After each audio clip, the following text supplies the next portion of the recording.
Okay, my friends, this is going to be kind of fun.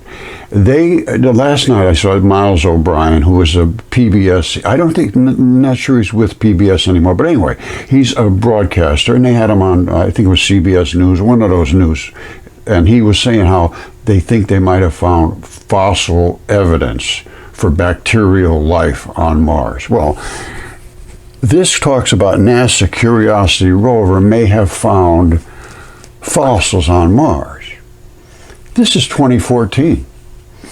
And I saw those because I was studying the mudfossils. I reported this to Yale. I reported this to NASA. I reported this to the European Space Agency, all of them. Back then, and there was a big splash about the fossils and then turned off just like a light switch. Now, what we have now, though, is a sample from Bennu, which is a pristine asteroid, and it is also biology, as I'll show you. All right, before we talk about Mars, right now they just picked up a sample 2 years ago. They've had it in the shop down here on Earth. National Science Foundation, Smithsonian, University of Arizona, NASA, all these people. How can we better understand about comets and asteroids and Bennu? And I can tell them exactly what they found, and they refuse to engage. Now, I would love to talk with Miles O'Brien. He's a freelance guy at this point, but everything you see, it talks about PBS. Now, I put up here, I said, if this is really Miles O'Brien, I have a serious issue about asteroid Bennu. This was visited and a sample returned, which is down here. Bennu is biological, and the samples show the anatomy of sarcomeres, phosphate membranes, DNA, RNA, amino acids, and chemistry are the exact match for muscle. They did all that, and they say, yes, the amino acids are there, the DNA, the RNA, all that stuff. That doesn't just happen accidentally. If you shake something up in a bottle, it all turns into that. No. And it's muscle, as I'll show you, it is muscle. I'd like to talk, my friend. NASA is ignoring this after spending billions, well, over $1 billion at least. They cannot deal with the reality. It just can't. The blocky bits are heart sarcomeres. The white phosphates are membranes. As a scientist, ask any specialist in heart tissue. They don't know what it is. And I sent this. I said, the ancient texts talk about this stuff, and that's true. And this is what a heart looks like in space, and it's absolutely enormously gigantic. Nobody can deal with these facts. But these facts are facts. That's the muscle sarcomeres right there from a muscle. I'm showing this to everybody, and there they are right there. Same stuff. And I'm going to show you in much more detail. But this we have in our hands. We can prove this is biology. They already have proven it. They just can't deal with what it really is. And it is anatomically identical to a heart. And I will show you the details on how these hearts end up. You can see right into the valves. All right, so what I reported to is exactly what they said. These phosphate layers, they can't account for these layers. These sarcomeres, which is these little blocky things don't just turn into little blocky things like that for no reason. The amino acids are all there to make up the RNA, the DNA. It's everything. There's I think they said 16,000 organic molecules. And organic molecules are constructed by the enzymes in the body, and you don't get enzymes without bacteria. There's no question this had bacterial. It's a part of a heart. Let's just go with that. There's just no question. Remember the sarcomeres. These are sarcomeres. That's what sarcomeres are, and they're in muscle, and heart muscle is just saturated with it. And this is heart muscle. Where is it? It's around here somewhere.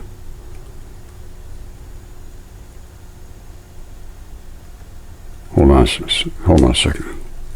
Okay, I'm sorry, a little confused there, but here it is right there. This is heart muscle.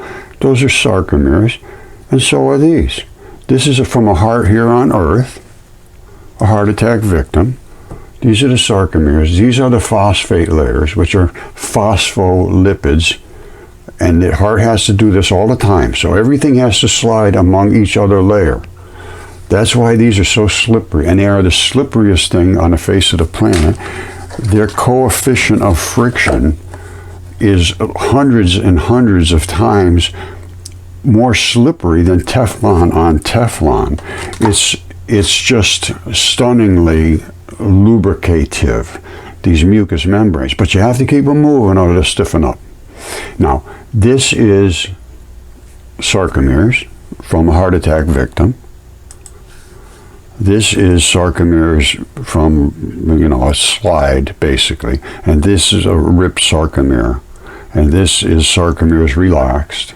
The red stuff is what pulls in together, and then it comes like this when it constricts. And then when it's relaxed, it's like this. These erode, and the red erodes. The white does not erode. But you get these stripes down through the layers of muscle. That's where you see these little lines running through them. And then you see a ton of little fibers running across, which is the connective tissue, which is precisely what you see here. All right, this hasn't washed out yet and run out. I'm going to show you the ones up on Mars. They already have. Now, that is, and in Bennu, they didn't run out yet either. I'll show you what Bennu looks like, and this is it right here, sarcomeres. And here's where it came from Bennu. These are the sarcomeres. And these are the layers of phosphates so that the sarcomeres can move. And when you look at them in a different plane, instead of looking at them down, you look at them this way, you can see the ropes that make up the muscle of the heart. When they hit that thing, they went down deep inside and grabbed a chunk and came back. These are the ropes. If you look down this way, you see the blocks, which we were looking at before.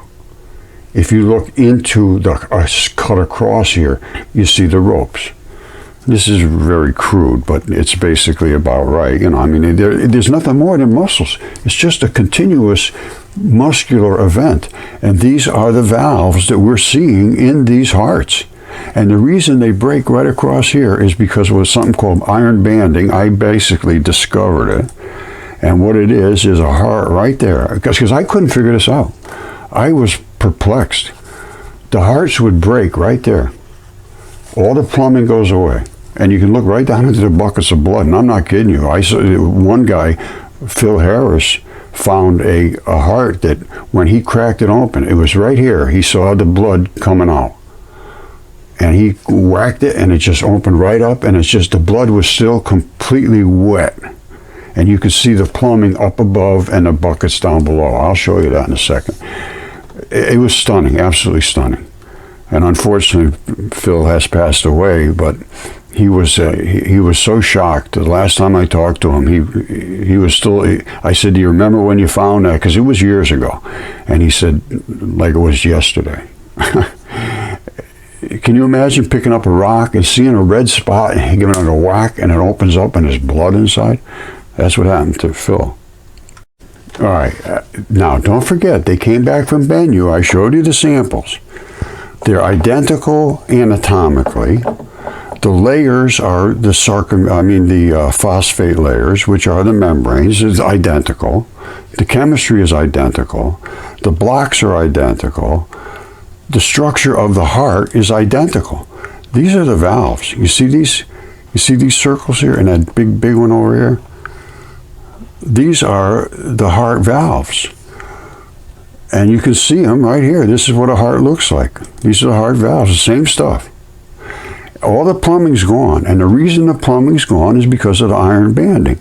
Like I said, if you take black and red blood, which is the blue and the red in the body, and they're against each other, they pop and break apart. It's called iron banding, is what it is, and hearts have that right here. And as I said, Phil found his. He went with a whack, and it popped right open. And there was just solid red blood in there.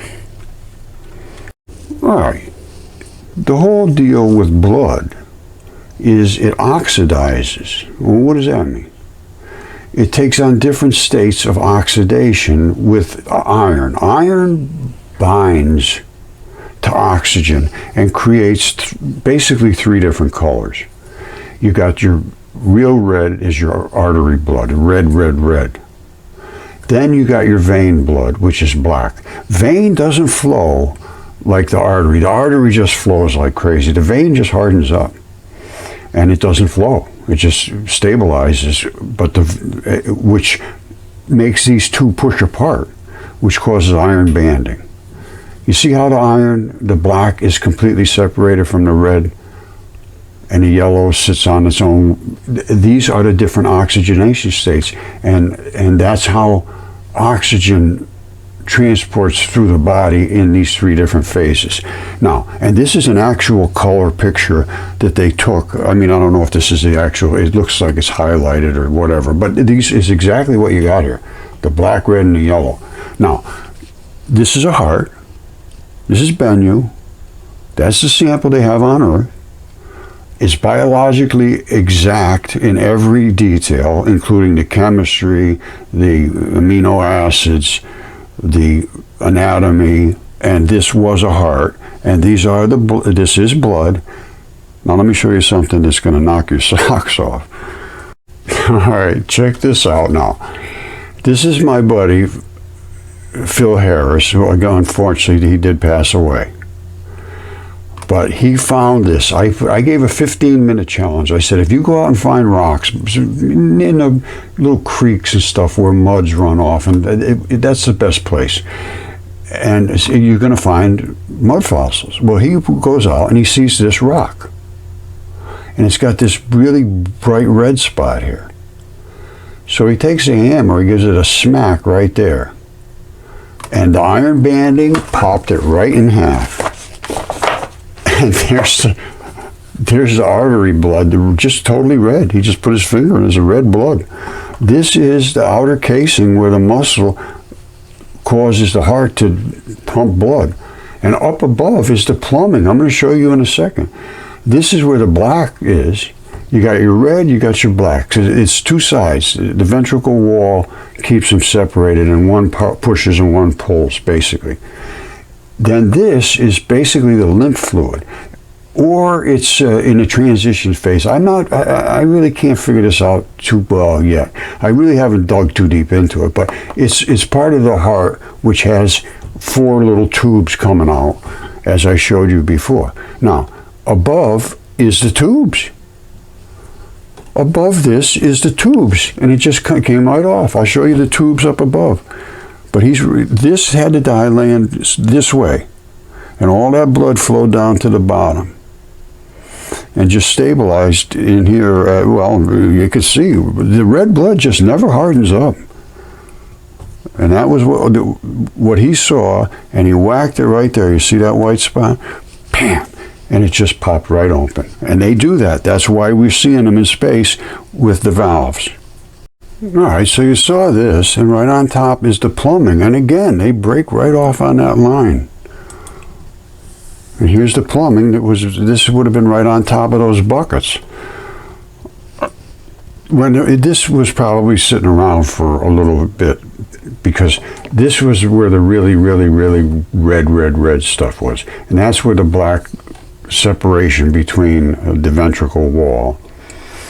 And then you got your tubes coming up. So this would have been on top of the buckets of blood that were underneath with the valves.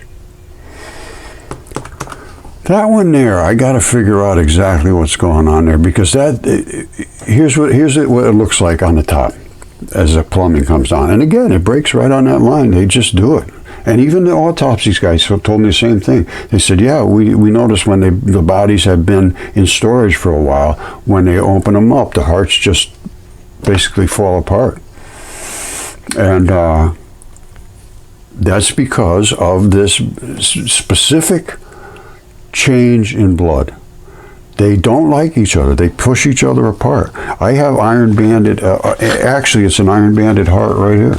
Only mine died laying flat this way. And all of these things push each other apart. You see the black and the red? They hate each other. They separate. They will not mix. They do not mingle. All right, and this was a heart, just like this, and had all the plumbing up at the top. But this one died laying flat like this. So you'd have red, black, red, black, red, black, and they separate from each other. You wouldn't have all red at the bottom and all black at the top. And this is what iron banding does to rocks. And you can see this a lot in these big round balls because they have iron in them. And also, that's all biology too. So this broke open. He smacked it right there. The blood he saw was coming out of here. I mean, it is what it is.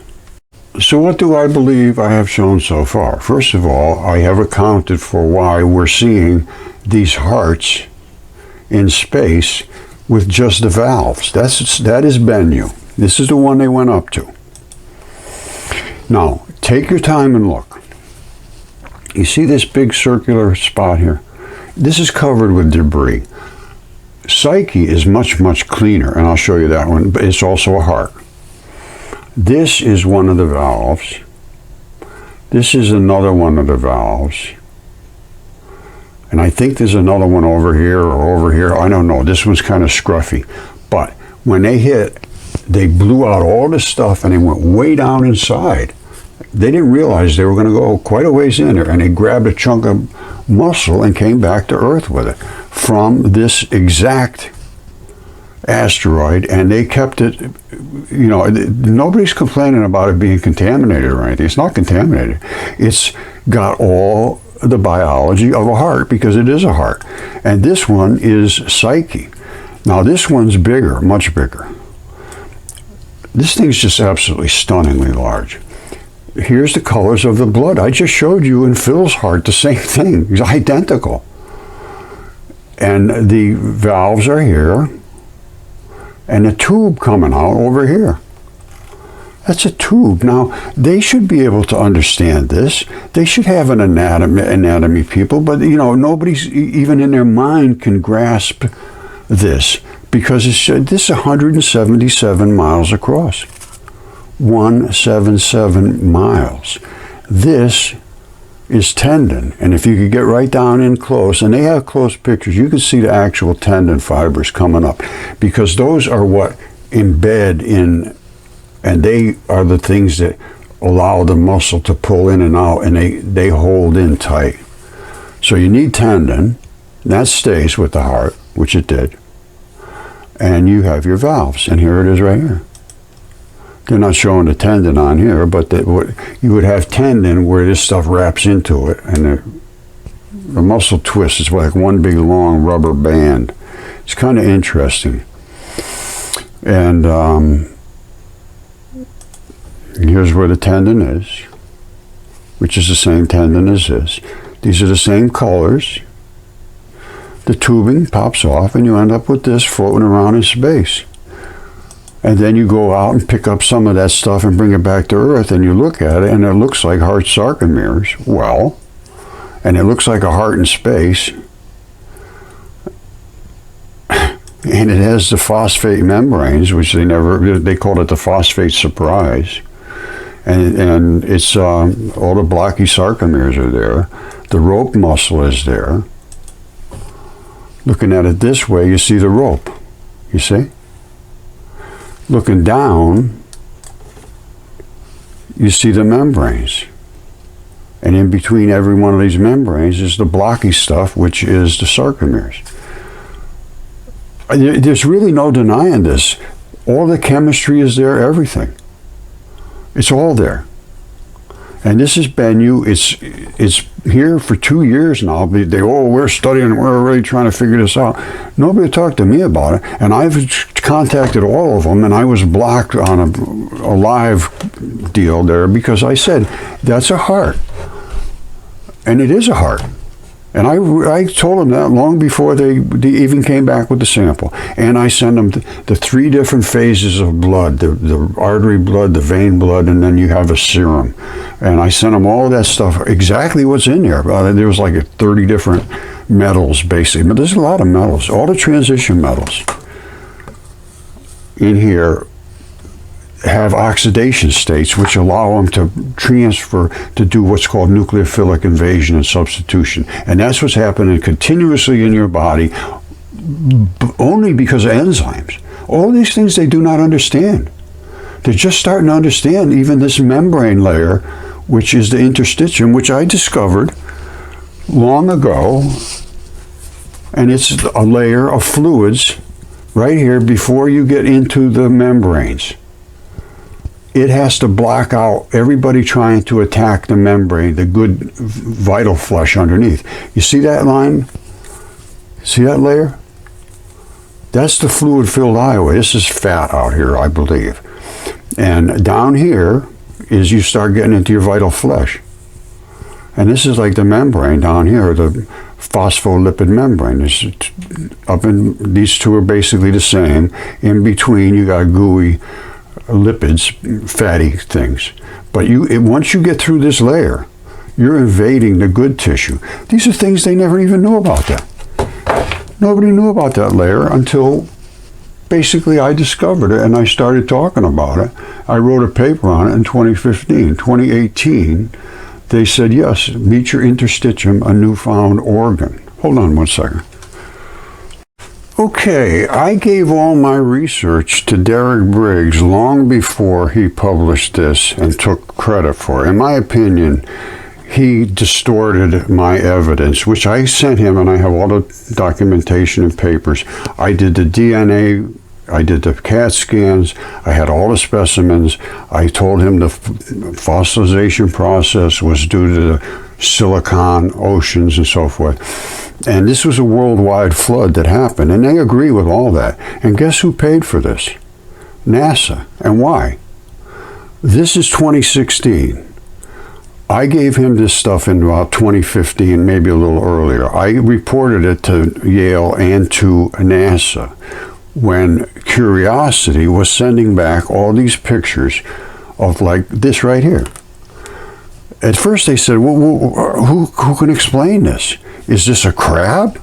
Is that the Mars crab? And it was a big thing on the news and everything. And I followed this as close as any of these people because I had people that I knew that were talking to me about things. Nobody there understood what they saw. Let me just put it that way, that I know of. But I did. And I said, that is an artery. And these are the little blood vessels running into these muscle sarcomeres, which I've shown you the muscle sarcomeres that they got from Bennu. There is nothing but biology. There's nothing but biology that I can find. The heart's in space, Comet 67P, I'll show you that one, it's a hip joint. There was battles in the heavens. I cannot account for it, but I want to talk to somebody that's making all these other claims that just aren't true. We have to re-look at what history has said. Now don't forget, this is also Mars. And this is, they're saying these little layers layered down here after continually millions of years. No, those are muscle sarcomeres. It was a giant creature dead. We have it all over the earth, everywhere. And I mean the creatures, the sizes of them are staggering. I cannot account for it other than that it was written about, like Typhon in the desert, attacking Ares, the god of war. Those things, I'm telling you right now, as far as I'm concerned, that was absolute fact. That was history. That was nothing to do with fairy tales. And this is nothing to do with fairy tales either. And I saw all this stuff when Curiosity was sending back at all the here's, look at the Moki marbles and the blueberries. Here's right here. These are what they call the Mars blueberries. They're all over. This is a basement layer of skin. Right above that is this transitional layer where you can flex and move this way. It's called the interstitium. Well, it's actually the fascia. And right now, this is the layer I discovered was the fluid-filled highway. Meet your interstitium, a newfound organ. 2018. My paper was 2015. It was called Fascia-Facilitated Fossilization, and it talked about this fluid-filled highway, which nobody understood. So there's so much I've learned by following the leads here that have been just shut down and nobody will listen. All of this stuff that I'm showing you, these Mars blueberries, are the same as the Moki marbles, which are somewhere around here. Well, they're the same as this here, which is the Mars Morse code. This is on Mars too. And that is the interstitium layers that are straps coming straight across, because they're pulled this way, and that's how your skin does it. You can push and pull and all that stuff, and it goes into, but it's supposed to come back to where the balls are anchored. Like this is pinched, this is pinched, this is stretched. This is sort of relaxed. You see that? That's the interstitium right there. Or actually fascia. You can pull it this way, do this, and everything's supposed to come back to where it originally was anchored by the balls. Now, I showed you the straps that were pulled. That's these brown ones. All right, they call these collagens and keragens. Connective tissue are more the keratins. The collagens are more the rubbery, flexible stuff, which is this pink stuff. And then these are bags of fluid that can squish this way and pull that way, but they plump back up. You know, when you're younger, they're nice and plump, and all kind of movement is good. As you get older, things just don't stay the same. Now, these are what these balls are. You see that? This is the skin, and there's a zillion layers of skin. This is actual microscopic shot. This is the skin right here, and there's even more above that. There is so many layers of skin you can't imagine, and nobody's ever seen these balls because it's too small to see in your body. I mean, people know about them, but anyway, you have to get way down to the electron microscope. However, on the Earth, these are Moki marbles. Same thing. This is a basement layer of skin. These are the same balls that was in that shot above, and they're the same as these. And this is mud, which is the eroded flesh from that skin. The skin is above the top. This was all those little layer things. Then you came down here with all the balls and the straps in it. And this is being eroded, and they're just laying flat now, which is the same as these. Only these have a ton of food still on them. That's why these things are growing on there. That's moss or something growing on here. That's not just something growing out of nothing. That is moss eating the contents of that ball until it gets down to here where it's nothing but stone. And it's exactly identical to the Moki marbles, and they are exactly identical, laying on the exactly identical basement layer of skin. These are the blueberries from Mars. This is a shot from Mars. I saw all this stuff, and I reported it to NASA, I reported it to Yale, I reported it to everybody. And then NASA ended up funding Yale, and Yale, in my opinion, distorted the evidence to support the fact of just slimy Petri dishes. And of course, in my opinion, most of it was about funding, but it ends up being fiduciary failure, which is a legal obligation. They're obligated to work in the best interest of the students and to dismiss the evidence that was presented. That, to me, in my opinion, that represents a fiduciary failure. And I have so much evidence, it's just stunning. All of these are the same Moki marbles, and here they are up in Alaska. There's balls everywhere. You see these balls? They're everywhere. That's because the skin covered everything. And now it's eroding down because it's thawing. And enzymes are the key to everything here, and bacteria. They have an exact temperature structure that works to preserve at certain temperatures, and when you hit that temperature, boom, it activates the enzymes and the bacteria, and this is what you get. They start eating the biology that was around these balls. And literally they're eating it. Every one of them is being eaten by the same, looks to me like the same bacteria that must have been in the body, like E. coli or something. But when it gets out into the air and into the sunshine, it grows, and they eat what's inside, and they actually all roll in one direction. They've been studying these for 20 years. They still can't figure it out. It's nothing but biology because of skin. That's the balls that are in the skin. It's way more than the average human mind can deal with, but it's true.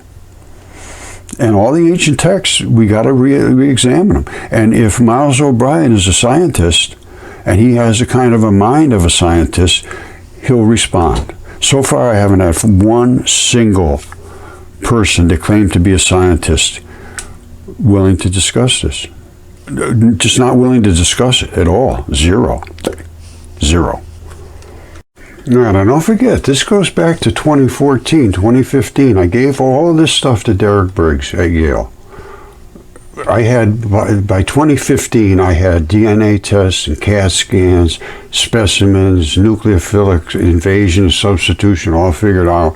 All the chemistry was done, anatomy, all that. And I tried to present all this stuff to Derek Briggs and basically refused, which, I mean, he knew. He knew what I was saying. And I actually did everything that he said. Oh, you'd have to do this. You'd have to have CAT scan. You'd have to have DNA. I did it all. And then he took credit for this work. 2016, about a year after, I presented almost like a last demand to him that he has to do this. It's his fiduciary duty to his students to either prove me wrong or discuss it, one way or the other.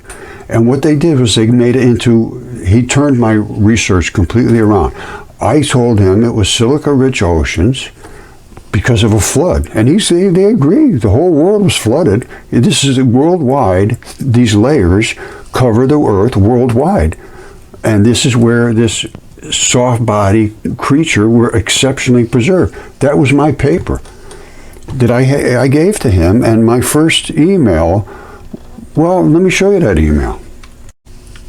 Okay, this is the first email I sent to Derek Briggs because I was trying to work with other people at Yale. They said, no, you have to go through Derek Briggs. To Derek Briggs from Roger Spur.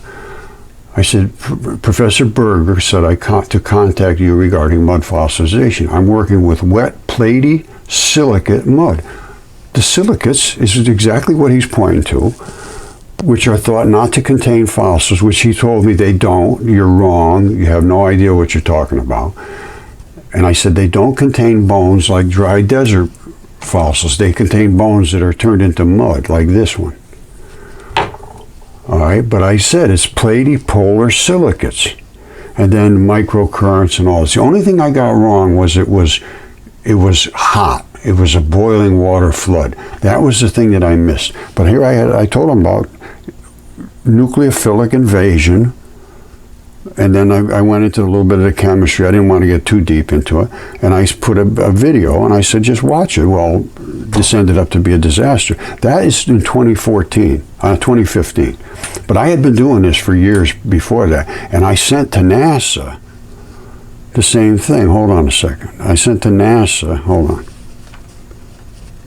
All right, see, this is the one to Briggs I just showed you. All of these relate to this. And here's the one I sent to NASA. And this one I was upset at this point. This was 2016. No, I kept sending and sending. Nobody paid any attention. So this time I said, do not dismiss this, please. And I sent the DNA test that I had from the mud fossils about the fascia-facilitated fossilization. These are the DNA tests. This was a video, and I sent this to the top guy, which is Michael Zelensky, and I just sent it again. I've been sending it regularly, and nobody will contact me back. Nobody pays any attention to this. And this is not something that's without substance. This is material evidence that shows that they're wrong. Now, in Yale's case, there's no question, in my opinion, that it's a legal fiduciary failure that they did against their students to teach them to repeat what they said. And I would have to assume that either they're so incompetent they shouldn't be doing this job, in my opinion, or they are outright frauds. And that is my opinion.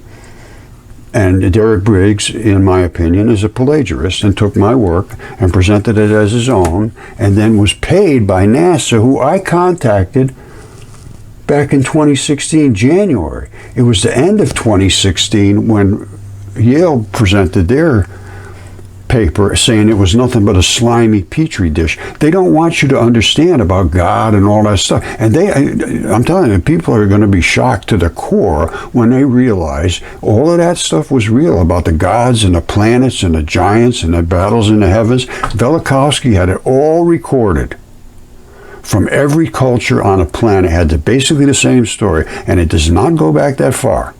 And they actually saw giant creatures in the skies, in the heavens, battling, throwing thunderbolts at each other. And the end result was body parts in space, as I have just shown you. And I'm going to show you Comet 67P is still boiling blood into space when it gets close enough to be cooked.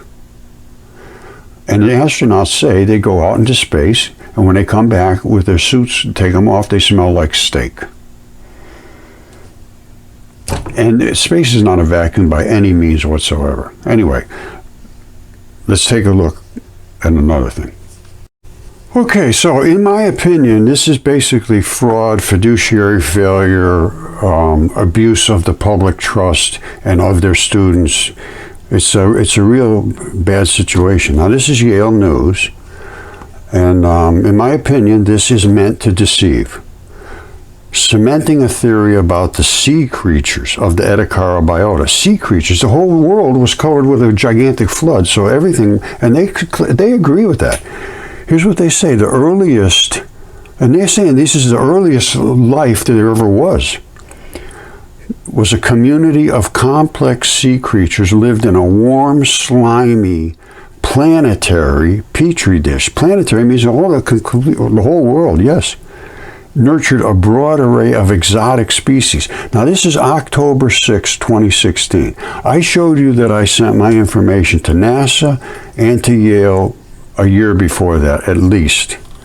And they're saying just nothing but slimy little creatures existed. And they say the quirk in the chemistry is the silica. All right, they say, Yale-led team. No, I led the whole thing, and they just plagiarized me, as that's my opinion. A collection of marine fossils found in sandstone around the world, yes. It's not sandstone, it was mud. There was 3 layers, the red bed, the gray clay, and the black cap. And they're found in the red bed. Okay, it recorded the operation, unusual mechanism, preserved impressions, not impressions, they preserved body parts, actual body parts. It's separated on the fascia. Like even this lung here, which was DNA tested, separated out of the body because it was boiled. And you see how flat that was? It was laying flat like this. And the heart was here when this thing was boiled and replaced. This is all nucleophilic invasion and substitution. This is the aortic arch. The heart sat right back there. So left lung is exactly correct where it should be. And it's got all the stuff. And I drilled in there deep and got blood out of there and had it tested. And his mitochondrial human Homo sapien DNA. Now this thing goes back hundreds of millions of years. No. Now, this they're saying 540 million years ago. Absolutely not. Now, they said the creatures themselves were small, as a few millimeters, as large as 1 meter, lived in dense, diverse communities on the seafloor. The whole world was a seafloor, and yes, they are dense. Many of them are outright bizarre in appearance, do not resemble any organism alive today, said Lydia Tarhan. She works with Briggs, and I've contacted her many times. And in my opinion, this is a fraudulent, deceptive paper to take advantage of my work, which was about the platypolar silicates. I reported to Briggs, and he just discounted all that stuff. And then now they're taking credit for it. He said, we would like to understand the relationship to the complex animals that evolved shortly after. They're saying these were the first creatures in the world. Are the Edakara organisms some sort of failed evolutionary experiment? Or do they include ancestors of the animals subsequently colonized the ocean? No, it was a worldwide flood because there was giants here. And I show that too. And I have those, and as a matter of fact, I have a hair follicle right there shown probably 1,000 times, 2 inches wide. All right, I'll show you that in a minute. And I have gigantic stuff, and some of it's been DNA tested. 2 giant human body parts, and this one here was also tested. But this is the same size as us. And all 3 of them had the same mother's side mitochondrial DNA. Now, they're saying the animals were entirely soft-bodied. They lived before, listen to this, they lived before the evolution of shells, teeth, or bones. No, they didn't. That's a bone. All this stuff was found in this same layer. Typically, the only parts of an organism to become fossilized, in the old way of looking at it, if they started to look at mud fossilization, it'd be a whole different story. Now, here's where they say the oceans during that time were much richer in dissolved silica than they are today. And they don't understand how that happened. The reason that happened, because we got hit by Venus almost, or it did, and they actually say the Earth stood still for a day. It got pushed back instead of spinning it, and the waters kept going. So the whole Earth was covered with a gigantic flood, and it was so hot that it was boiling. And now they agree, Harvard agrees, the ocean's boiled. I don't know about Yale. Yale is so far behind the things that, and right across the board, everything. They have no idea about quantum, and I'll go into that later. Now, it enabled the transformation of these rocks, these animals, into rock to occur over a matter of hours or years. Well, it was quick, not hours, but it was in a short period. Now, they're saying they were rapidly buried by sand during underwater storm events. Well, what does that mean? It's not sand, it was mud, because they boiled the flesh off of the creatures and it settled as a red bed. Then the stuff that wasn't flesh, the bones and organs and all that stuff, settled down into that mud. And I have them coming out of my ears. Now they're making all the process of cementing sand grains. It has nothing to do with sand, it was mud. Happened rapidly, otherwise, erstwhile, the carcasses would have rotted. Well, this was, I gave all this stuff to Derek Briggs years before this. And he's obviously taking credit for it. In my opinion, I can't see any way you can see it any other way than fraud and abuse of the student's trust. Because he didn't look into what I showed him. And I don't know, maybe I could be wrong. But in my opinion, it's his fiduciary obligation. And that's a legal obligation. This is 10 years ago. So let's see what happens. But anyway, he was a professor of geology and geophysics and all this business. Well, they ended up changing. There's no more geology. It's planetary sciences now. They know what's going on, in my opinion. I can't see anybody that could be that incompetent to say, oh, wow, I just missed it. It was just an accident. No. When you present DNA and CAT scans and specimens and chemistry and the whole thing to him, then to NASA, and then NASA pays. You see it down here? The research supported in part by National Science Foundation, Earth Science Postdoctoral, grant from American Philosophical Society, Lewis and Clark. Now listen to this. NASA Exobiology Grant, NASA Postdoctoral Fellowship, Foundation of Complex Life, NASA Astrobiology Institute. I contacted both of these people. I just showed you. Well, maybe I didn't. Did I show you the NASA? Hold on. Yeah, I did show you this. But I said to him, I said, Comet 67P, I told him everything. I had the black and the red blood and the iron and oxide and FeO2 or FeO3, everything. The minerals, the metals, the concentrations, the platypolar silicates, all of this stuff was sent to NASA January 2016. Well, Yale got paid by NASA. They must have taken this into account. All I can assume was this guy Zelinsky. He never contacted. I can't remember what he did. I've got to be honest with you. He might have and said, we'll look into it. And then, I don't know. I don't remember that, to be perfectly honest with you. But let me show you what Comet 67P is. I showed all of this stuff to everybody, and I've been doing it for 10 years. And I'm not a quiet guy. And this has been abused and refused. And to me, that's a fiduciary failure of academia across the board. And our science institutes, science is under extreme scrutiny right now, and they should be. And we should re-examine what they've said and what we can now support. Because up until now, it's been, if you're not peer-reviewed, we're not going to listen to you. And we won't peer-review you because you're not saying what we told you to say. That is the issue we are facing, my friends. You see that? That's a hip. And they break right here, the hip sockets. Sometimes they fracture here, sometimes actually right here. Comet 67P is one of these that fractured here.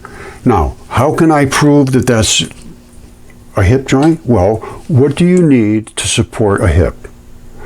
You need blood, and you need tendons, and you need muscles, which are, and they're not shown here, but they are here. And it has all of those things, and they are gassing off as it approaches the sun. Now this is, again, I reported this to NASA. I said, this thing is shooting off barbecue gases, and the astronauts agree. Smells like steak. Everything does, because there's nothing but biology out there cooking. Now these little spots here are coming up from the tendons. Tendons have to have slurp on them so they can slide between each other. But it's not like blood. This is artery, and that sucker is pumping. And it only does when the sun hits it just exactly right and it shoots off into space.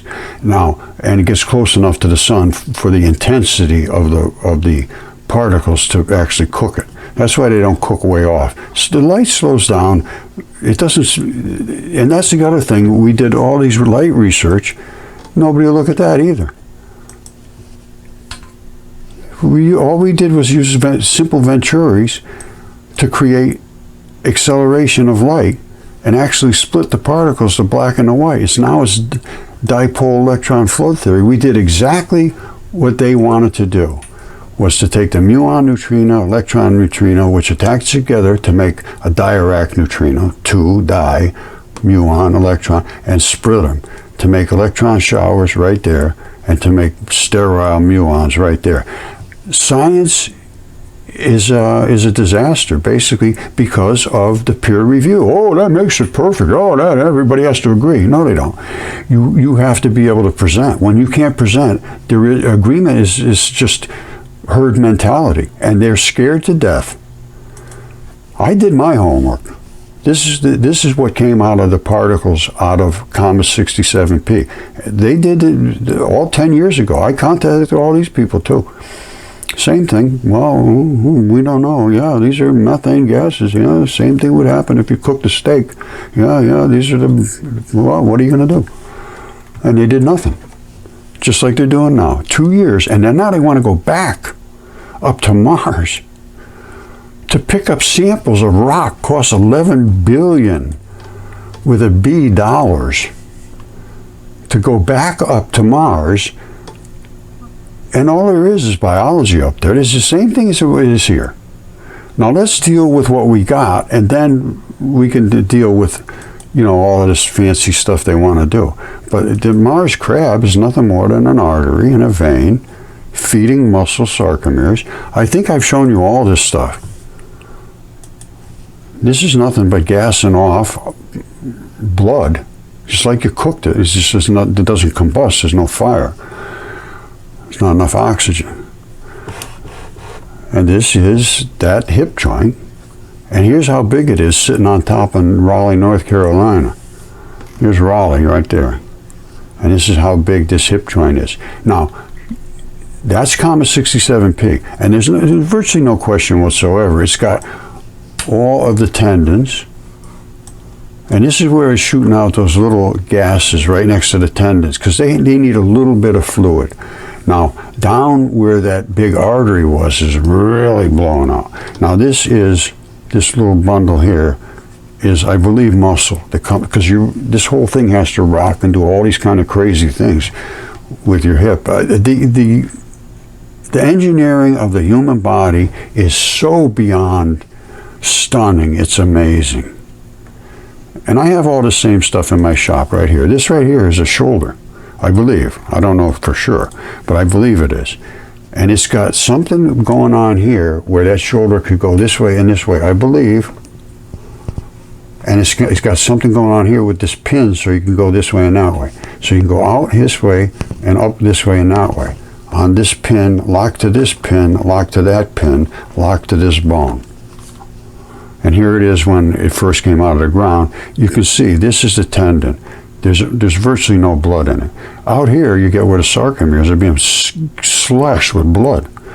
You got a lot of connective tissue, but it breaks out here and it breaks here. And by you get down out to here, you're into mostly sarcomeres out here.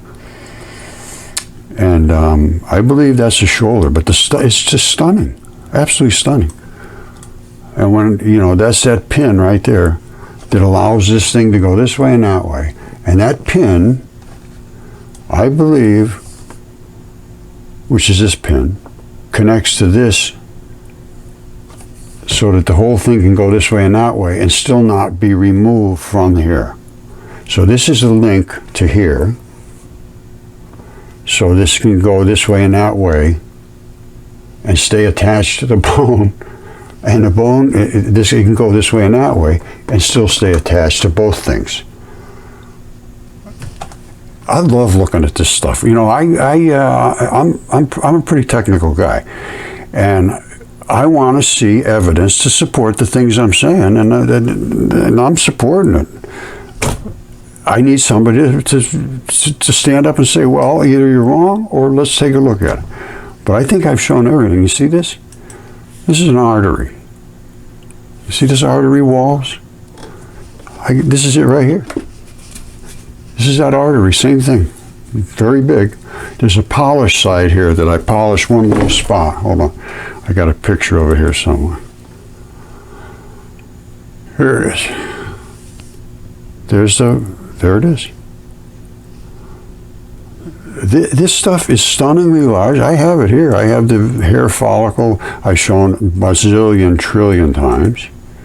Right there, which is this hair follicle. It's 2 inches wide. That's where the muscle attaches right there. That's where you can really see where there's membranes. Membranes are altogether different than everything else. You can almost always see where there was a membrane. All right, and you have all membranes wrapping around the muscle fibers. Now, over here, that glob is this. That's the sebaceous gland. It oils up the hair. And at the bottom, the root comes down, and there's 2 little dots. Normally red and black, which is red and blue in the body, which is the hair, blood supply.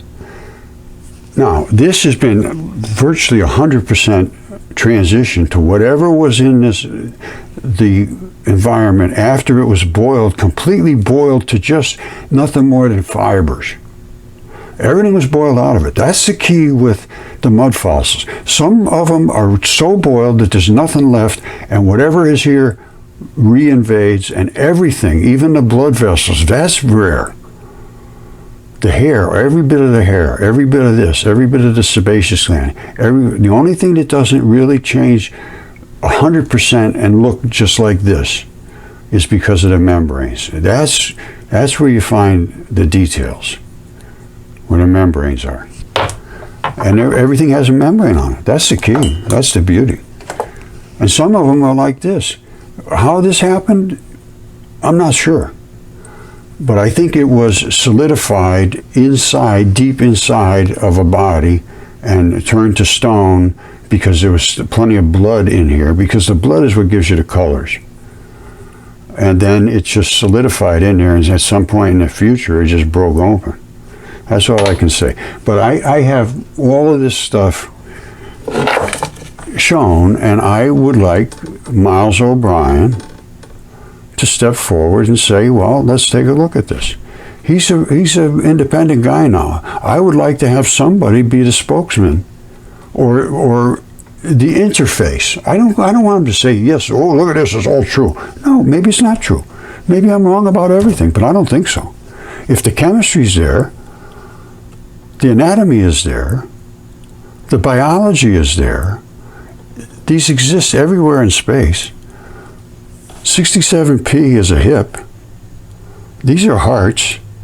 Oumuamua is a finger.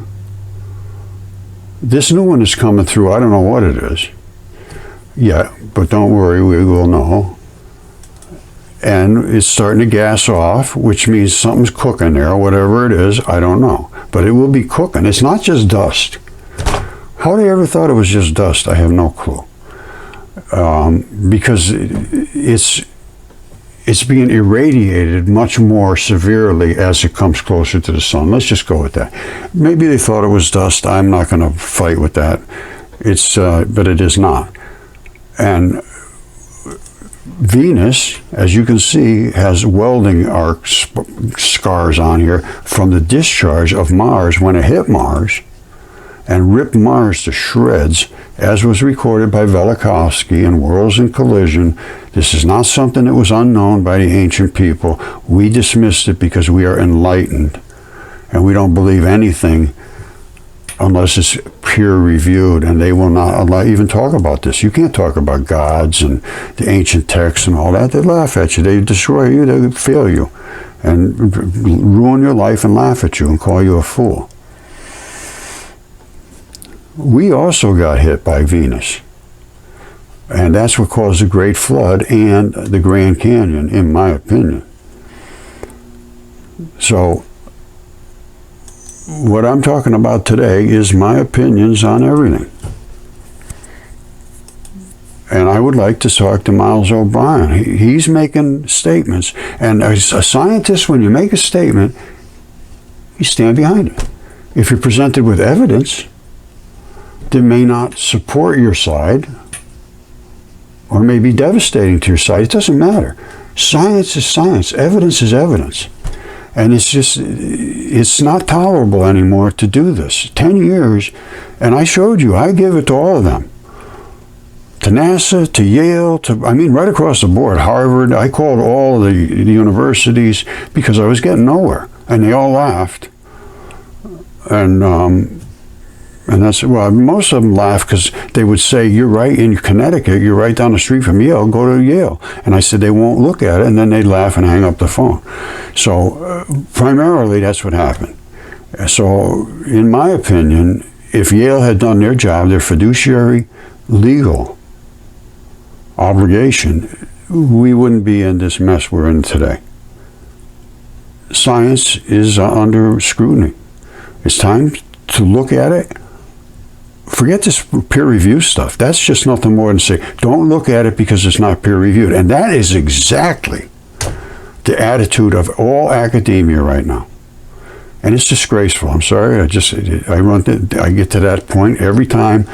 I cannot imagine a mind that cannot accept truth when presented with this kind of evidence, and can't even say, all right, let's take a look at it, or even ask a question. I've never had one question, 0 questions. I present this and I am immediately told that I'm crazy, there's no way, this is impossible, and even the light research too. We use light, that's not protons smashing each other. This is 1,000 times smaller than protons. And science, right across the board, and then history, obviously, geology, space, God, eternity. This is some pretty deep stuff. All right, I'm going to leave it at that because I have nothing else to say. But Miles O'Brien, if he's a scientist he claims to be, and I think he is, I got a good feeling about this. Let's find out. All right, love you all. Thanks. Bye. All right. I was up looking at Miles O'Brien's page on Facebook, and one of the comments was, he should do an interview with these guys that just wrote this book, Science Under Siege. He says, I think you'd be perfect person to do the interview. Now, I wrote this here showing my giants, and I'm talking about all the stuff I have. And by the way, I would like him to do an interview with me about this book, Giants in Myth, History, and Religion. It's just really sort of a coffee table book, and it's just based on a real light version of my work. I didn't put this book out, but and there was a copyright thing. They wanted me to sign that I let them have the copyright rights. This particular guy, Paul Amatucci, which I did, and it's fun. I don't make any money on it. I don't have anything to do with it, to be perfectly honest with you. But this is on my research, and I would like to be able to talk to Miles O'Brien about that if he's going to interview these guys about Science Under Siege.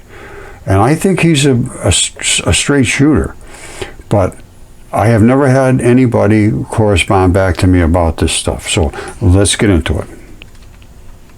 Now, if I haven't made a bunch of statements about how I feel, in my own opinion, about how Yale treated me and my research, and then seeing this, Science Under Siege, and this is Yale's experts offering thoughts on Science Under Siege. Well, I have my own thoughts.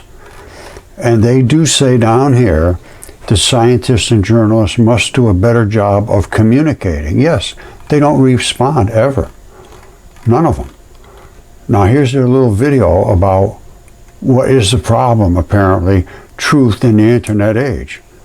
Science Under Siege. Well, what do they mean by that? What is the truth? Are they the only ones that have the truth? Is everything peer-reviewed that's true? Can you have truth without peer review?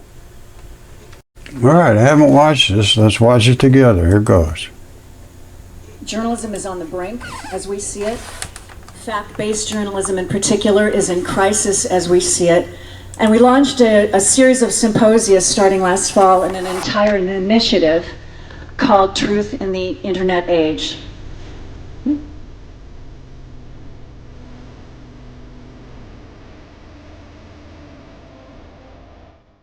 Now, this is when I was coming out. This goes back to 2015.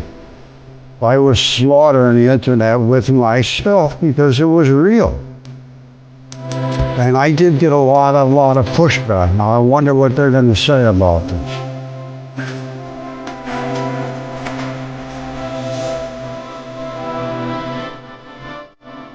They have music here, so this will probably get blocked. I don't know. We'll find out. We have a polluted scientific communication environment. We're doing things now in medicine unimaginable months ago. I think this is 2015. And this was when I was coming out with all my stuff. And all of this, let's see what they have to say. Commentary from other Yale faculty presented as symposium. People's recall of facts fundamentally is impacted by a frame, a psychological frame, and we see that in lots of different contexts in terms of people's beliefs and interpretations about facts, actually. I think a lot of us who are more educated and spend time doing this work, we think, well, if we can just show the person the study, or if we can just show the person that, hey, this is evidence that it rained yesterday. You know, obviously their mind will be changed and we will be able to move forward and make policy. And we've got so much social science that shows that that's just not true. That's exactly correct. I agree with that 1,000%. I have found no academics that will stray into looking at the physical evidence, which I present. It's just so completely. I think of you as a member of my group. Whatever that group is, I automatically trust you more. I like you more. I think you're smarter. I will sacrifice for you. That's how we evolved. You know, I'm a this kind of person. I'm a this sort of political party, a person who supports this candidate. When we feel that way, our psychologies do something different. They don't use the normal processes of critical thinking and evaluating evidence. They use a different set of processes that are about thinking and learning from your in-group. That tends to perpetuate itself, because if I just see myself as different from a group, I'm going to begin to see my group is better and the other group is worse. I am going to now look for information in my environment that supports that my group is better and the other group is worse. I am going to, when I have... I just want to make a statement. There is no better or worse here. Is it real or is it not real? I'm not saying that my information is better than theirs. I'm just saying we have to look at it in a new way. Now, let's come back here, because this is important to understand how these people feel. I don't think this is actually what he's really thinking. If he's thinking, he's understanding that the information that I am presenting it overthrows everything that they are saying. So if you want to take it as better and worse, well, maybe you could look at it that way. I'm just looking at it as is real. Now, their job is to deal with reality. If I was them, I would say, let's look at the two sides back to back. And then they would draw a huge crowd that would see them as the forebearers, the new people that understand that you have to look at things. But instead, they've all disassociated. Now, here's what he's saying. Let me go back to start where he starts talking. Okay, so here goes. It's to perpetuate itself, because if I just see myself as different from a group, I'm going to begin to see my group is better and the other group is worse. I am going to now look for information in my environment that supports that my group is better and the other group is worse. I am going to, when I have the resources and the power, promote my group at the expense of the other group. And we create a reality that is actually one of conflict, but one we believe to be absolutely true and right. I don't think they actually believe that. I can't believe they believe that after seeing the evidence that I showed. You see, this is Yale, and this is 2017, and I was sort of putting them under the microscope for their refusal to engage, and they had a big thing going on here about how they should be truth and trusted in science in the modern age, based upon these Yale professors shared their views about this. And they say we have a polluted scientific communication environment. And they agree that people are coalescing around certain topics like climate change, like the earth is flat, and all this crazy stuff. And it's a group identity.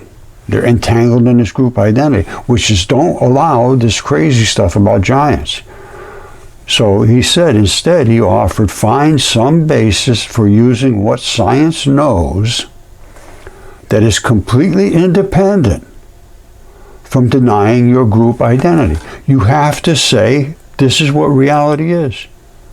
And you have to look at reality and say these are mud fossils. These are not something that you can deny. And then go from there. Discuss the evidence. And then take a political point. I don't care. But you can't do it and do science at the same time. You can't be a member of a group that says, don't allow that. And that's what happens with this peer review. And they don't allow things they don't want to allow. And the trouble is people making decisions don't always make those connections. They just don't understand that if you look at things, you're not just going to confuse people.